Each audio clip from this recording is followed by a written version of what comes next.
Vaccine के बाद में इस कॉम्प्लिकेशन का थोड़ा सामने आया था। पर्टिकुलर वैक्सीन जो है एस्ट्राजेनेका वैक्सीन, और वो हमारे देश में कोविशील्ड वैक्सीन उसी पैटर्न का है, उसी मेक का है।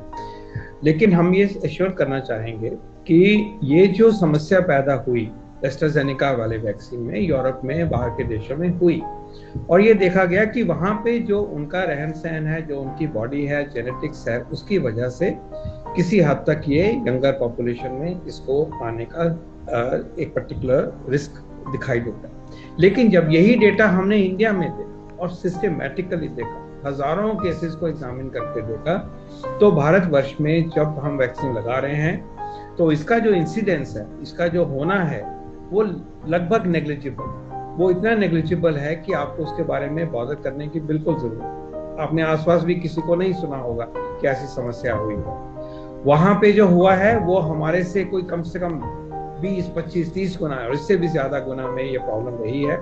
यहाँ एक ओकेशनल केस कभी हो सकता है लाखों को वैक्सीन देने के बाद में, और उसके वजह से हम अपने आप को ना वैक्सीन लगा के अपने आप को कोरोना से ना बचाए, ये कभी भी लॉजिक नहीं हो सकता। हमें याद रखना चाहिए कि कोई भी दवाई हम जो खाते हैं उसमें कोई ना कोई साइड इफेक्ट होता है। चाहे एस्पिरिन की बात हो, उससे ब्लीडिंग कभी कभी हो जाती है। चाहे हम पेनिसिलिन की बात करते हैं, उससे एलर्जी हो जाती है। सल्फा से एलर्जी हो जाती है। ब्लड प्रेशर की दवाइयों से कभी कभी खराबी हो सकती है।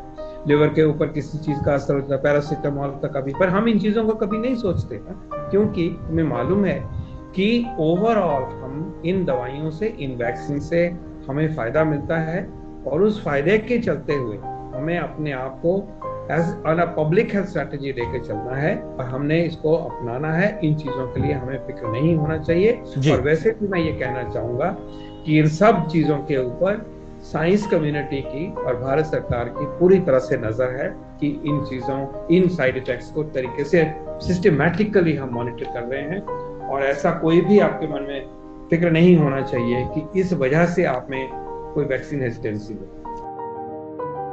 ये बात पहले भी देखी गई है कि हम अगर प्लॉटिंग की बात करें तो अब हम देखते हैं कि यूरोपियन की और यूएस पॉपुलेशन के कंपैरिजन में जो हमारी पॉपुलेशन, उसमें पहले भी जो क्लॉटिंग होती थी ऑपरेशन के बाद, वो कंपैरेटिवली कम होती है। जो ये साइड इफेक्ट है जिसको वैक्सीन इंड्यूस्ड थ्रोम्बोटिक थ्रोम्बोसाइटोपिनिया के नाम दिया गया है, ये बहुत रेयर है।